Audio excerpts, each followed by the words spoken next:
Fala pessoal, tudo bom? Estamos aqui nessa temporada tão especial junto com o Hub de Inovação do INSPER. Eu sou Eduardo Vieira, sou fundador e CEO da Monk. Estou aqui com o Rodrigo. Se apresentar, pessoal, quem não te conhece ainda. Tudo bem, gente? Rodrigo Amantea, do Hub de Inovação e Empreendedorismo Paulo Cunha, do INSPER, professor do INSPER também. E hoje a gente está com uma convidada super especial aqui, que é a minha colega Andréia Minardi. Vou deixar ela se apresentar. Nossa, um prazer estar aqui com vocês. Eu sou professora e pesquisadora do INSPER. Daqui a pouco vamos pôr plaquinha de ativo fixo, que eu estou no INSPER desde 96. E eu estudo o tema de inovação, de venture capital, de private equity, ou seja, esse capital empreendedor, desde 2005. Eu montei um curso e eu vi isso evoluindo. E tá um assunto que está muito ligado com sustentabilidade. Porque desde que eu estudo eu comecei a entrar em impacto por causa de venture capital e depois impacto toda essa parte de risco climático, dos limites planetários, risco hídrico. Então isso começou a puxar muito um tipo de capital paciente, que é o que eu estudo, que não é trivial. Legal. A gente está trazendo, esse é o último episódio, né, Rodrigo? Passamos por um monte de gente aqui, acho que é super legal fechar com gente que sabe bastante na mesa, passou de empresa, passou em outro lugar de educação, trouxe mais gente do INSPER também, trouxe gente do mercado, então é super legal. E a gente trouxe muito a inovação como o SG como um driver de inovação, né? Como é que está conectado. Eu queria que você trouxesse sua opinião sobre esse assunto, onde é que eles se ligam, o que você tem visto. Acho que hoje está muito mais em alta, a gente tem o Cubo Itaú aqui com andar só de ESG, que era um negócio que, quando foi fundado há 6 anos atrás, não passava. Então, eu queria que trouxesse sua opinião e sua percepção sobre esse momento. Gente, inovação para sustentabilidade é tudo. Porque imagina o seguinte, eu tenho a mudança climática, as terras para produzir vão ter que ser muito mais eficientes, porque eu posso ter problema de falta de água. Vai ter que ser muito mais resiliente no uso de água. Eu também não posso contaminar aquela água também, ainda vai dividir a água com a população. E eu não posso desmatar para alimentar o mundo. Então, eu tenho que ir para a tecnologia. Tem bastante tecnologia para recuperar a terra degradada, para uso mais eficiente dos insumos, para monitorar e gerenciar as fazendas. Isso em agricultura. Depois, eu tenho que descarbonizar o mundo. Se eu pensar em descarbonização, são processos completamente diferentes. Então, eu não vou usar mais um alto-forno grande, eu vou usar alguns outros processos, mas que precisam ser testados, desenvolvidos, depois escalados. Energia, muita coisa também. Então, assim, é inúmero. Inovação está na veia. Eu fui numa palestra, até aqui no Cubo, e falaram, aí começaram a falar, por que tá ligado à inovação? Não consigo entender. Era um estudante, né? Aí um palestrante olhou e falou assim, ó, tudo que a gente fez até hoje tá errado. Então eu quero fazer coisa nova para mudar o mundo, é inovação. Seja como for. Até ano passado, a minha avó gastava muita água. A próxima geração vai ter que aprender, então, uma coisa nova, então inovação. Seja tecnologia, seja comportamento, seja educação, né? Exato. São mudanças importantes, né? Acho que pensar assim que a gente está falando de comida, né? A gente está falando de uma das coisas que eu acho que mais faz parte dos rituais e da forma como a gente vive e se relaciona, né? Então você fala, é uma mudança profunda, né?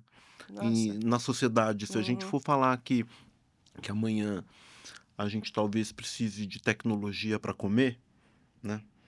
A gente precise pensar em comer um hambúrguer feito de couve ou de brócolis, você fala, puxa vida, aqui, né? Talvez até totalmente sintético, né? Exato. É.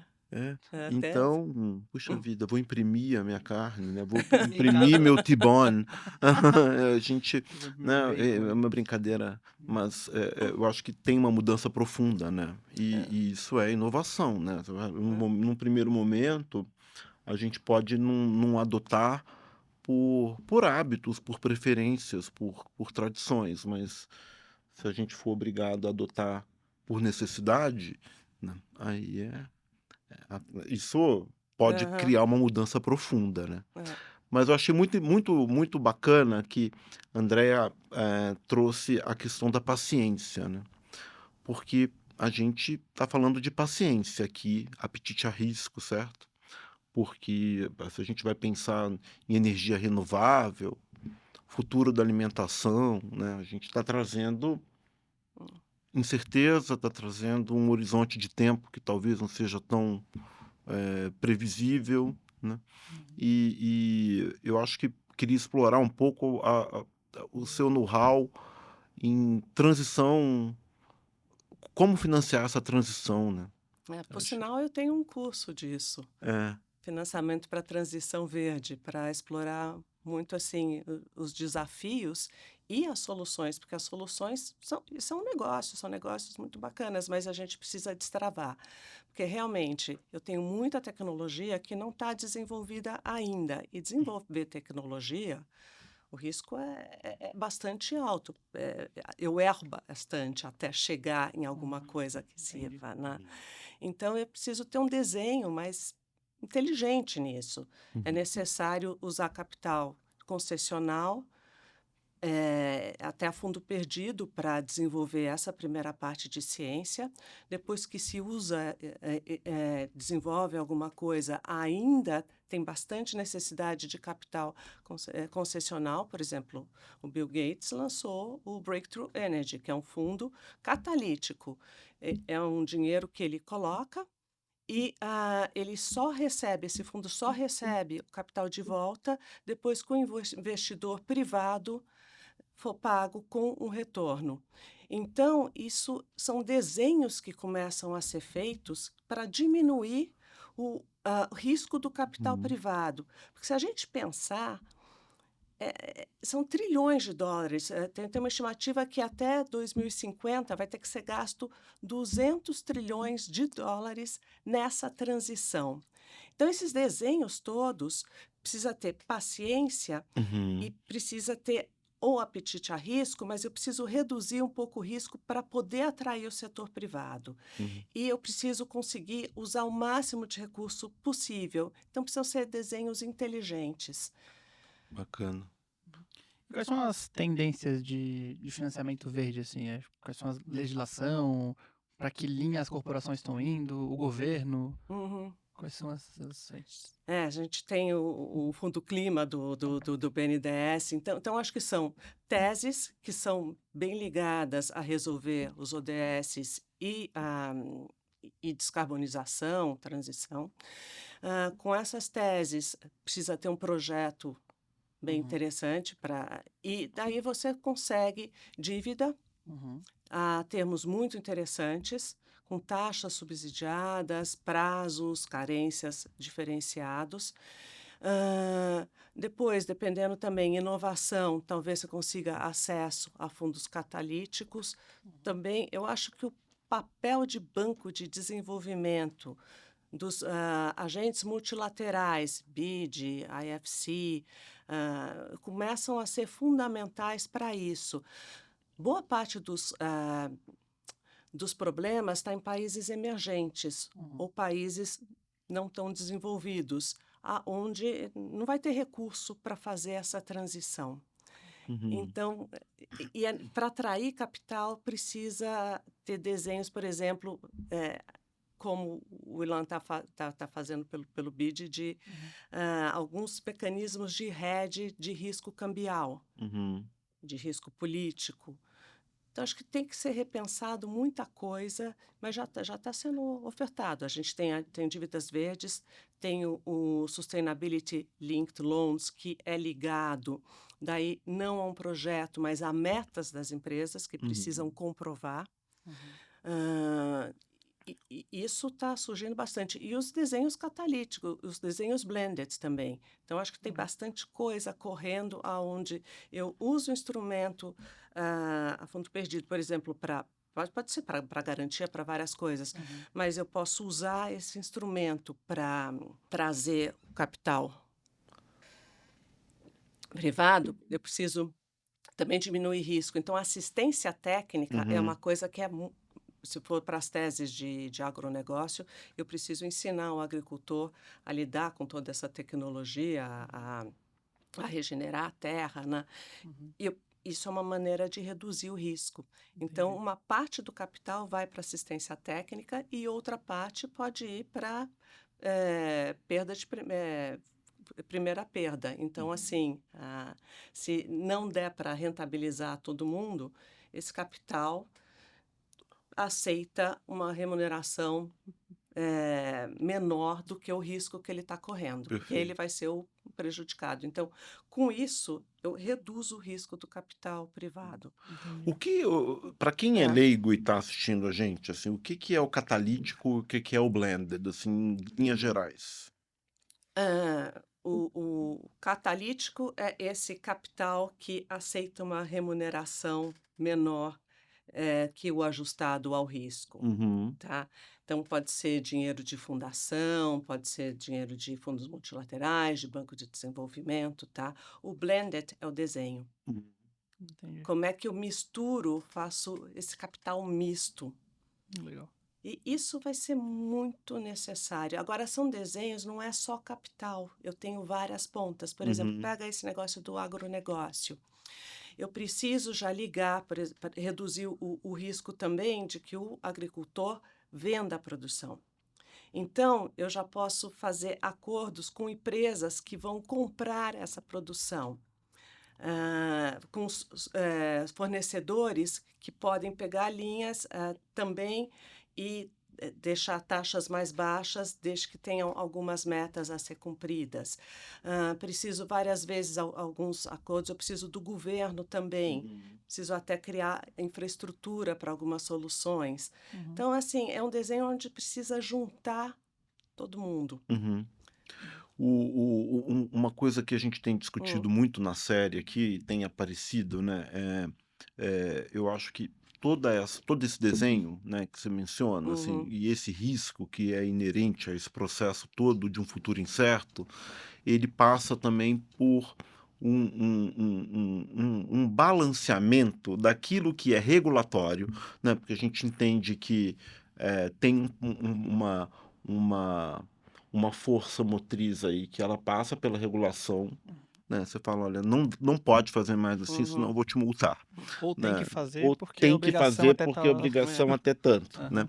E eu acho que isso tem um outro lado da moeda, que são os incentivos que vêm, né? Assim, porque de uma ótimo. certa forma Uhum, você entende que, né, quando os países, né, eles começam a regular, eles também têm que facilitar um pouco e incentivar isso, né? A uhum, gente vai falar, por exemplo, tinha a Rota 2030, agora tem o MOVE, tem outras, né, outros mecanismos do governo incentivando.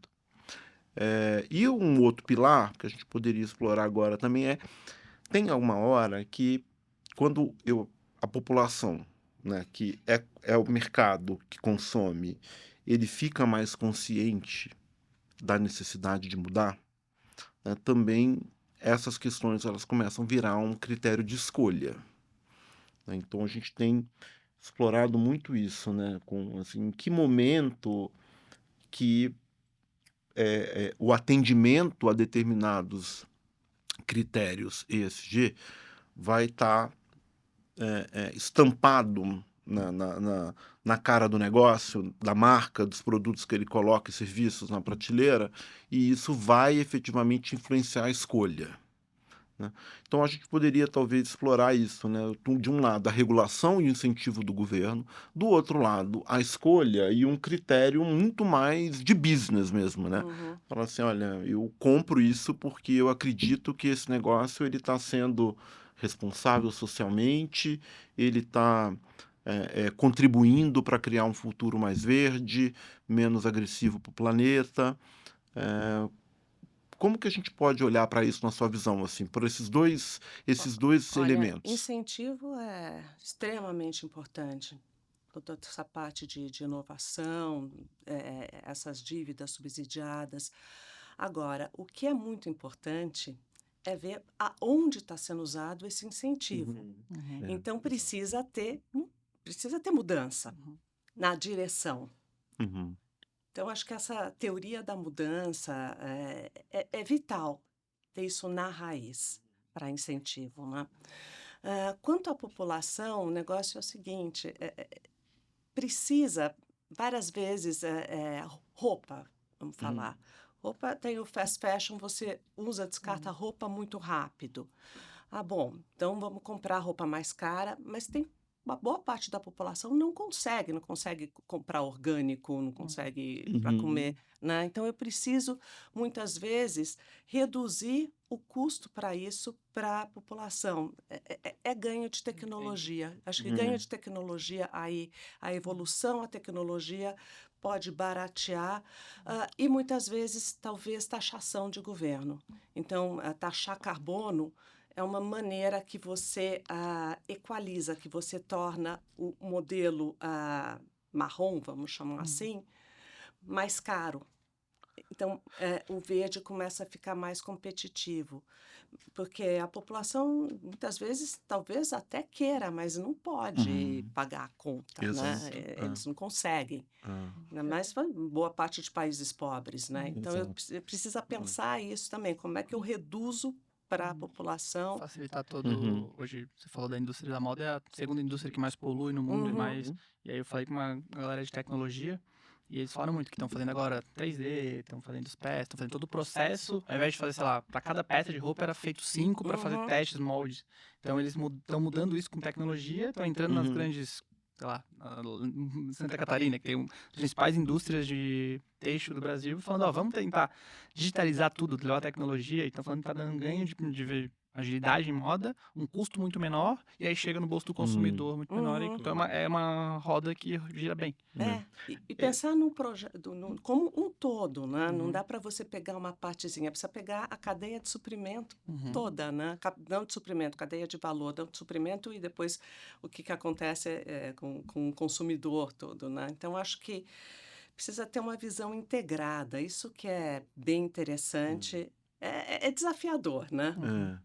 E tem um olhar também, o Vinícius participou aqui, o Picanso, né, que é nosso colega lá no Inspira, assim, e a gente falou, vamos fazer mais um só para a gente falar de circularidade, né, porque tem um olhar para produzir de uma forma mais barata, menos agressiva para o planeta, mas também tem uma questão de como que a gente revê consumo, né. Eu estava assistindo acabaram de relançar Ripley, uma versão nova de Ripley, né? Então, um filme todo passado na Itália, né? E eu fico olhando para aquilo, né? Como que a gente tem diferentes culturas, né? Às vezes uma cultura da preservação, né? De que as coisas vêm com uma história de anos e que aquilo é válido, e do outro lado a cultura do descartável, daquilo que você compra e joga fora, né? É o móvel que dura 1 ano versus as coisas que estão durando séculos, né? Então, eu acho que existe um trade-off aí também, né? Em relação a preservar, circular, né? Produtos mais duráveis. E aí você vê, mesmo na moda, vem algumas marcas que estão começando, né, a trabalhar isso. Acho que Patagônia é um caso bacana, né? Que fala assim, cara, compra uma coisa duradoura, porque eu acho que é um outro approach, né? Assim, outro dia eu vi uma foto de descarte de roupa no deserto do Atacama, não sei se vocês viram isso, assim, mas uma pilha de descarte de roupa, assim, de produto de vestuário, que é uma coisa realmente chocante, assim, né? Então, eu acho que tem uma... E tem muita coisa em roupa que você pode, com teses de prolongar a vida da roupa. Exato. Então, comprar em bazar, e eu acho que tem apelo para a população nova. Eu acho que tem muita gente que gosta de um brechó, coisa assim. E tecnologia também. A gente começa a ter Enjoei, começa a ter vários desses Para circular online para circular mais, né? E um olhar em toda a cadeia, né? A gente participou do Cidade do Futuro, evento para revitalizar o centro de São Paulo. A gente fez uma série de podcast lá em cima do Terraço Martinelli, super legal. E aí uma das convidadas era deficiente física e ela tinha uma muleta. E aí a gente começou a conversar sobre esse tema. E aí ela falou assim, não sei se vocês pensam, mas às vezes, tipo, até a muleta eu penso se ela é Uhum. sustentável ou não. E a gente às vezes não pensa, a gente pensa na roupa, a gente pensa na alimentação. Mas se a gente começar a olhar tudo no nosso dia a dia, putz, essa TV, o que eu faço na minha casa, o lugar que eu frequento, então é uma cadeia muito maior. Eu tenho um irmão de 19 anos. Ele se preocupa muito mais com isso do que meus pais, assim. Total. Então acho que Já geracional vai ter uma vem. preocupação de ouvir em todos os lugares, entender que é o mundo dele depois. Eu Porque acho que não vai tem ter uma. Não recurso vai. para isso. Aham. E- Tem todo um olhar para é, desperdício, né, que eu acho que ele é fundamental, é, mas e isso eu acho que muda, né, tem uma conexão grande com a é. inovação de novo, porque, né, você está falando assim, e toda essa lógica de, né, assim, se você vai conversar com empresas de moda, né, em geral, o pessoal faz 5, 6 coleções por ano, é uma coisa maluca, assim, não é que É tem inverno e verão, é, entendeu? Hoje tem 7, é. 8 E, coleções, e então todo incentivo é para para você comprar, consumo, né? comprar, É. comprar, comprar, né? Mas E eu sou um dos que deixa eu compra. colocar Eu uma. gosto de passar o plástico no shopping. Eu falo assim, pô, né? Dá até. A hora que você vê, você tá com uma sacolinha na É. mão, certo? Você não Mas sabe olha, por quê. eu comecei a olhar a origem, se o algodão é orgânico, se é sustentável. Eu comecei a olhar as etiquetas depois que a gente começa a discutir É? um pouco de sustentabilidade. Mas acho que tem outra coisa também. A maneira, por exemplo, vamos pensar no setor automobilístico. Então, as montadoras trazendo carros, né, incentivando o consumo ou você compra de mais unidades de carro. Isso pode ser invertido se você pensar em carros circulando onde não tem a posse, onde você aluga um carro e esse pode ser muito mais usado do que se for exatamente Uhum. pela produzido e você ter o bem, né? Sim, muito mais ter o acesso, né? Ter o Do que acesso. ter a posse. Eu acho que tem várias teses de circularidade por aí Sim. também que são muito importantes. Então, não é você não vai ganhar dinheiro vendendo mais unidades. Você vai Uhum.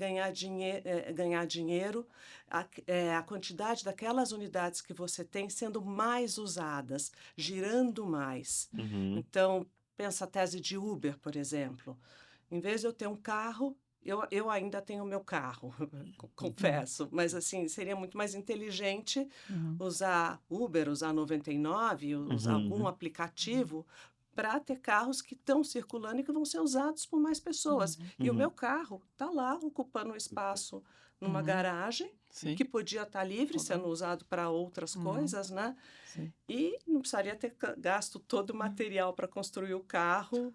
Sim. Exato. É, E existe, né? Eu acho que cada vez a gente tem, a gente falou disso num episódio que foi muito, de novo a questão da regulação, né?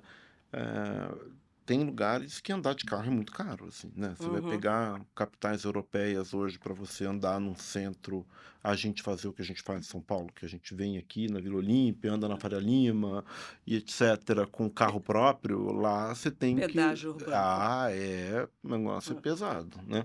Então acho que é, tem, de novo, é a questão, né, de regulação, incentivo, né? é, Mas acho que você trouxe um ponto muito importante que é esse do compartilhamento também, é, né? Que eu acho que abre uma série de oportunidades de negócios, né? De uhum, jeitos diferentes de fazer negócio, né? A gente falou de circularidade e tem o é, compartilhamento também, né? é. Tem muito a inovação de como eu vendo dos negócios, né? É.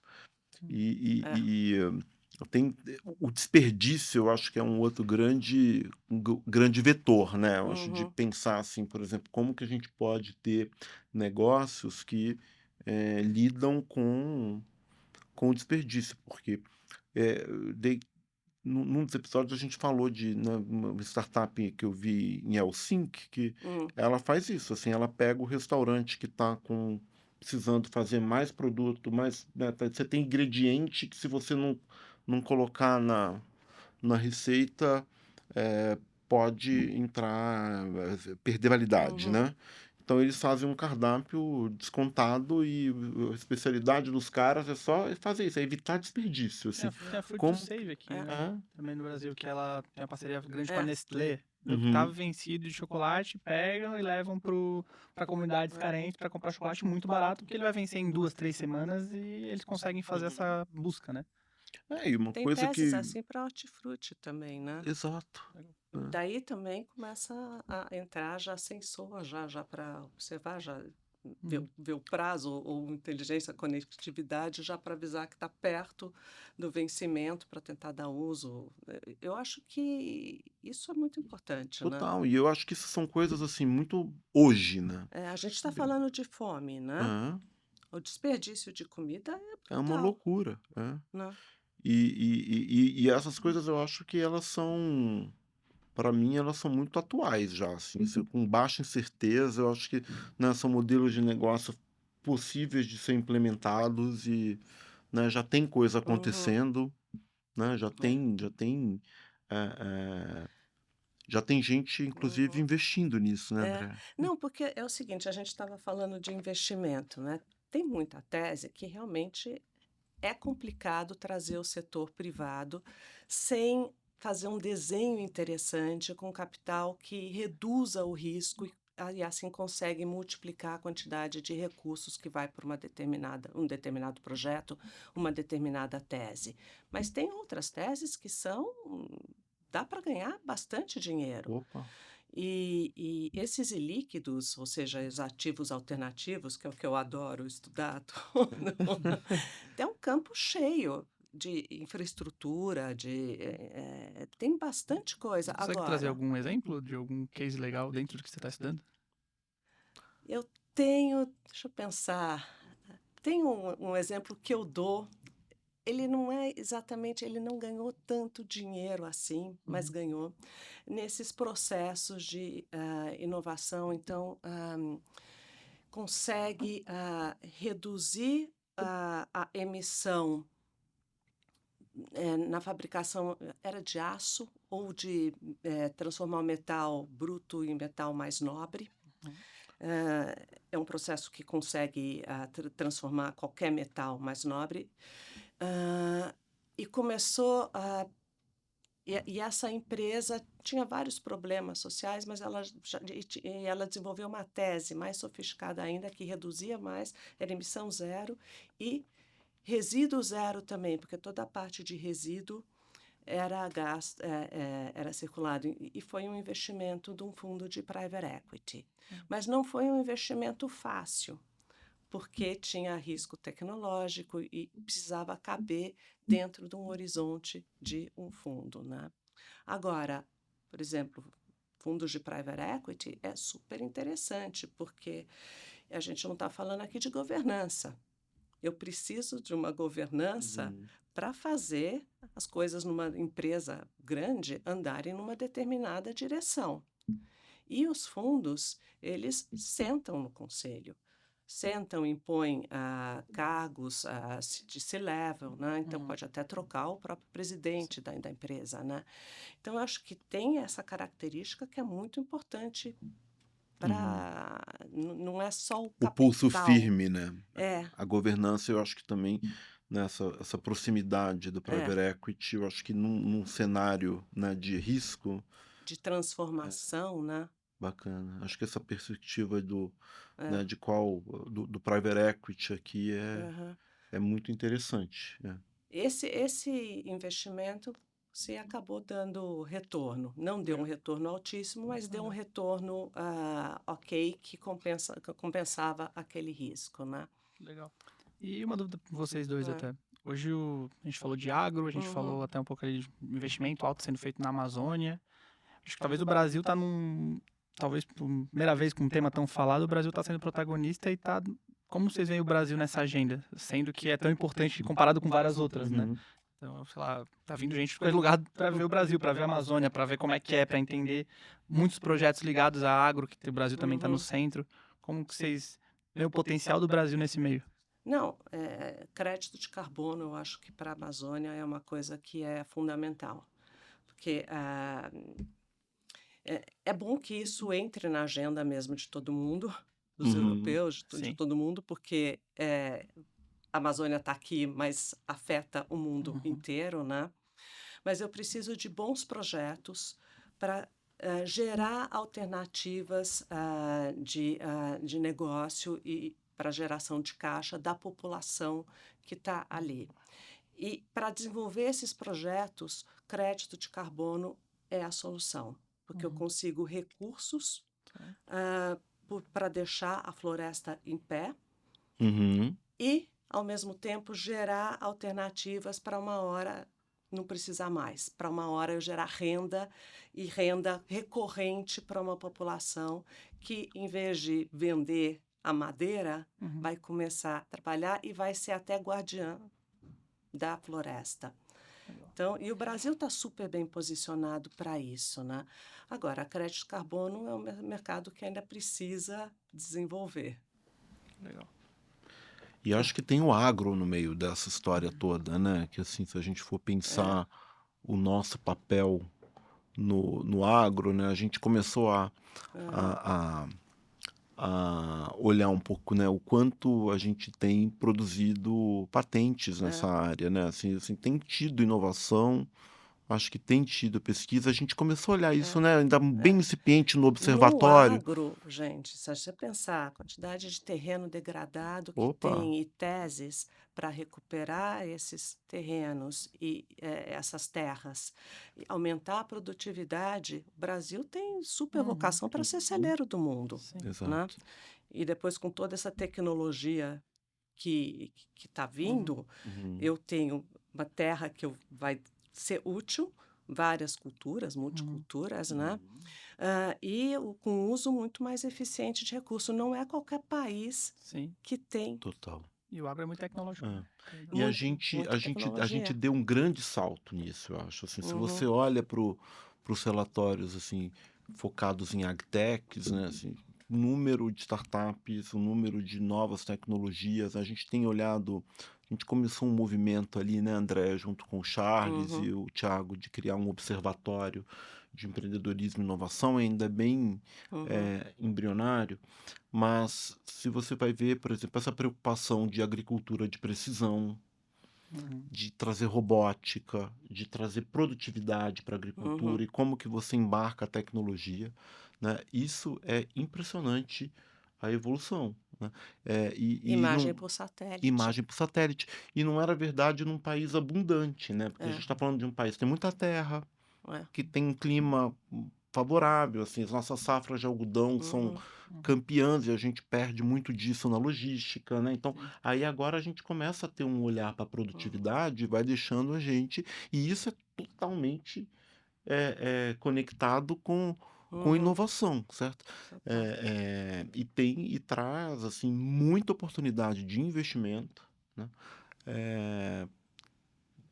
Também eu acho que hoje muito mais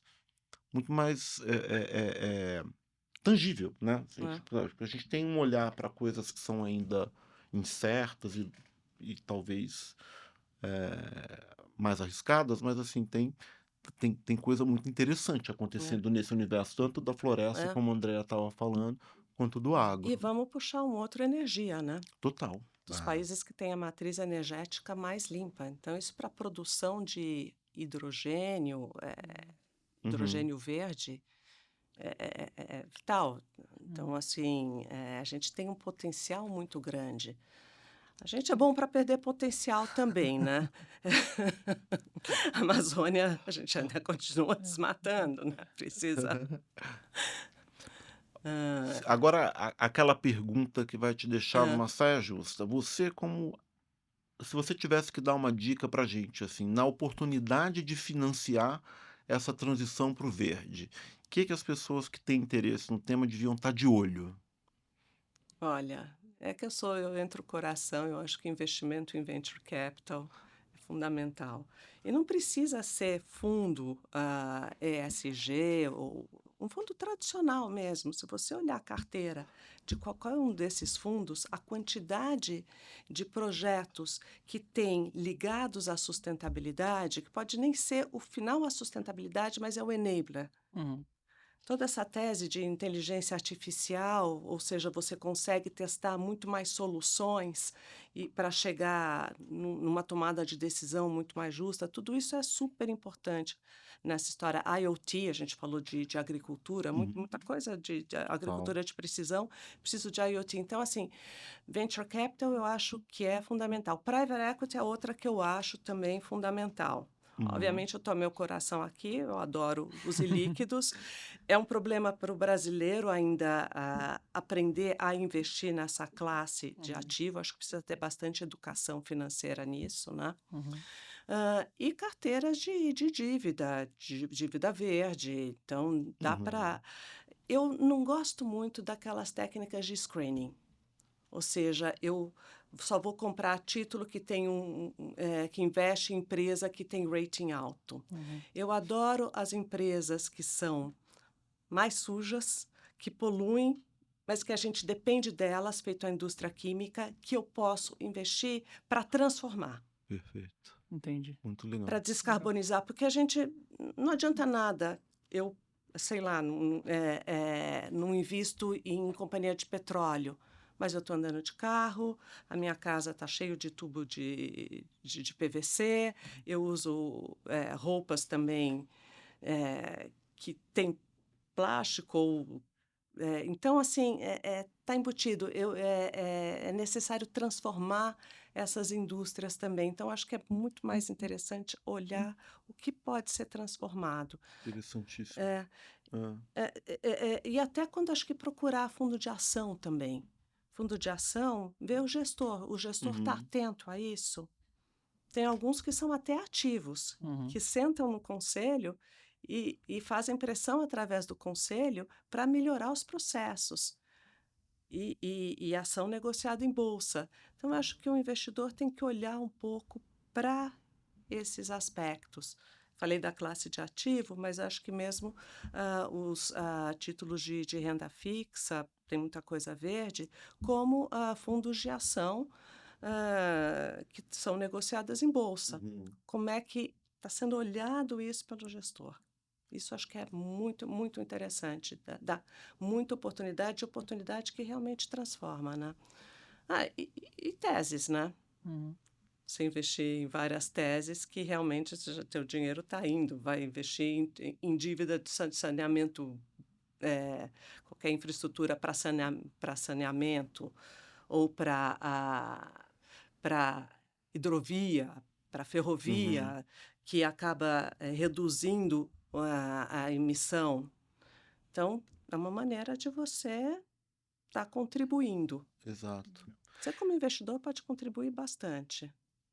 Fundo de pensão. Esses dias eu li alguma coisa na Hum. diagonal que estava começando a ter um certo conflito assim, de fundo de pensão com essas teses ESG, verdes. Li certo. O que Primeiro, assim, porque acontece, eu li muito na diagonal mesmo. gente, meu ponto de vista, tá? Eu acho que a palavrinha ESG ficou marcada e ficou muito associada ao screening. Então, não invisto nisso, não invisto naquilo, e várias vezes você está excluindo alternativas que são geradoras de altos retornos, né? Por isso que eu não gosto muito da estratégia de screening pura. Eu acho que precisa pensar nos processos, porque quando você coloca os processos de uma empresa em relação à sustentabilidade, responsabilidade social corporativa, em fluxo de caixa e em custo de capital, você vê que você pode ganhar bastante dinheiro com isso. Mas daí você precisa de um gestor que olhe para isso. Então, vou comprar ação de uma empresa, deixa eu ver como estão os processos da empresa. E nisso você até consegue ganhar bastante dinheiro.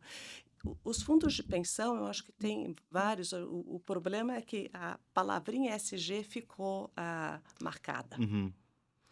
E daí, vários fundos assim, Vai não, então criando esse agora conflito. eu não vou deixar você investir nisso.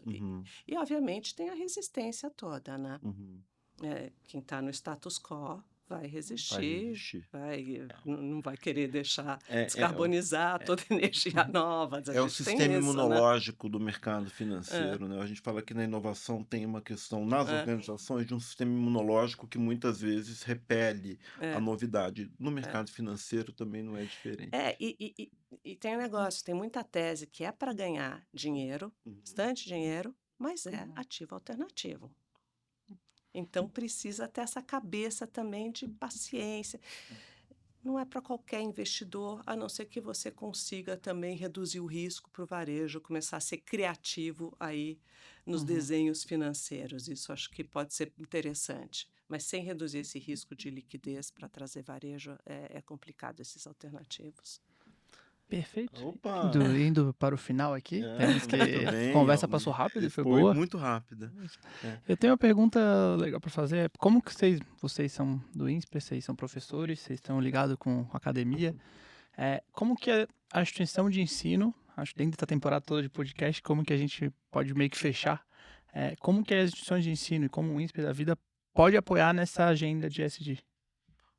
Puxa, tantas formas. Eu Uau, vou deixar a André tantas, responder primeiro. né?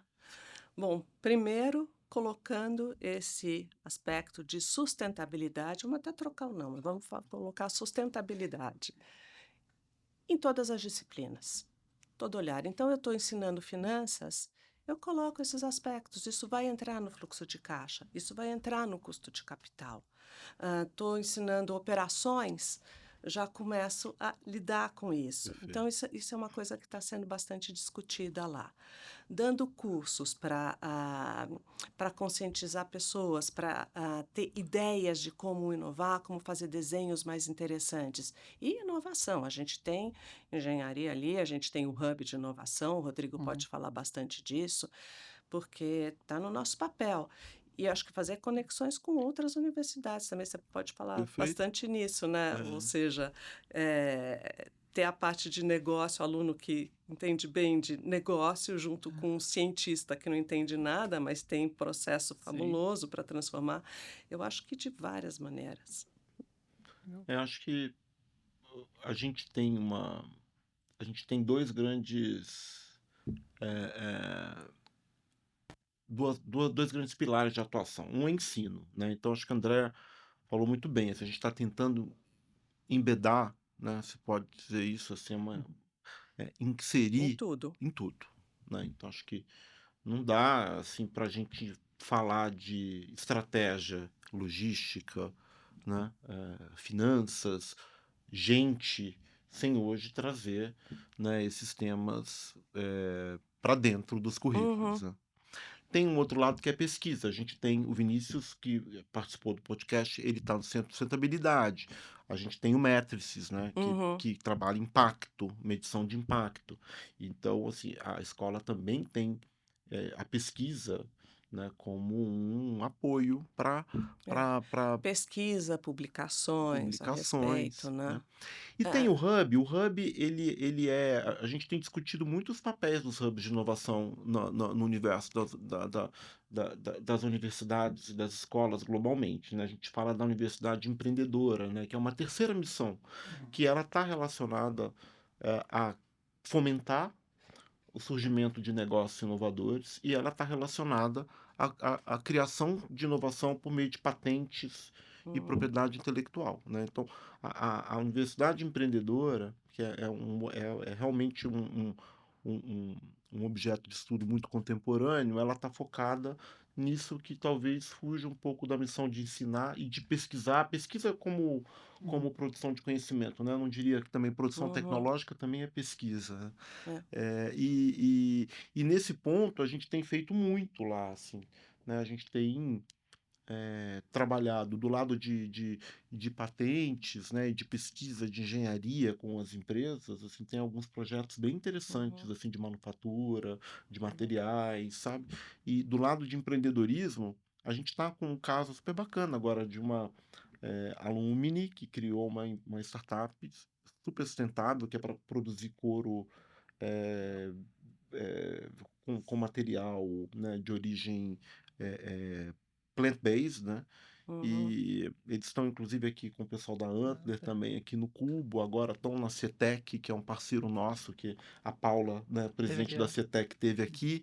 E aí agora a gente está fazendo um movimento de tripartite, assim, o pessoal né, da Antler aqui, a CETEC, estamos articulando para a gente apoiar o Product Market Fit, que é assim, como que eu ajudo essa empreendedora a testar. Então a escola, ela está também preocupada em, via Hub de Inovação e Empreendedorismo Paulo Cunha, ajudar, né, e fomentar empreendedorismo dentro dessa área. Acho que E tem mais um ponto que a gente esqueceu, o uso de dados. total. Então, você tem observatório, você tem coisas interessantes. O observatório ligado à arquitetura da cidade, de transporte, que colhe vários dados e, com isso, usando dados, com inteligência artificial, testando várias soluções, a tomada de decisão fica muito melhor. Então, eu acho que isso o INSPER pode contribuir bastante. Não só o INSPER, como a academia como um de todo. uma forma geral. Eu acho que a gente tem Usar dados para tomar melhores decisões. Com tudo que a gente tem hoje, é fundamental. Você lembrou bem do Labs Dados, a gente tinha esquecido deles, né? E eles têm um trabalho bem interessante ali. Fantástico. Inclusive de inclusão dos territórios vulneráveis, né? Que é interessante também, que é uma outra perspectiva, né, do ESG, que é como que a gente lida com determinados temas num país que tem uma população vulnerável, né, socialmente, assim, maior do que a média. Gostou do episódio, Eduardo? Gostei da temporada. Da temporada inteira, mas esse episódio foi especial, foi não foi? Muito bom, fechou com chave de ouro. Fechamos com chave de ouro. Não, muito obrigado. Obrigada pelo convite, adorei estar aqui com vocês. A casa é sua, quando quiser aparecer, tiver conteúdo relevante, quer trazer aluno para conversar, parceiro, super aberto, acho que é uma mesa para contar coisa boa e coisa nova e assuntos super relevantes. Então, obrigado, Rodrigo, também. Acho que obrigado pela temporada, obrigado acho que foi um conteúdo super relevante que a gente gerou aqui, que é uma parceria que a gente começou muito com esse episódio e tá fazendo coisas novas agora. Em nome da Monk, muito obrigado. Obrigado ao Hub de Inovação, Paulo Cunha, de empreendedorismo. E nos vemos por aí, certo? Sim, e obrigado a Monk, que agora virou não só uma parceira de uma série de videocasts, mas de uma série de outras, né, iniciativas que a gente vai ter junto de agora para frente. Fechado. Obrigado, Andréia, pela participação. Obrigada, gente. Valeu, galera. Esse foi o último episódio da temporada de ESG, Monk e Hub de Inovação do INSPER. Até mais. Valeu.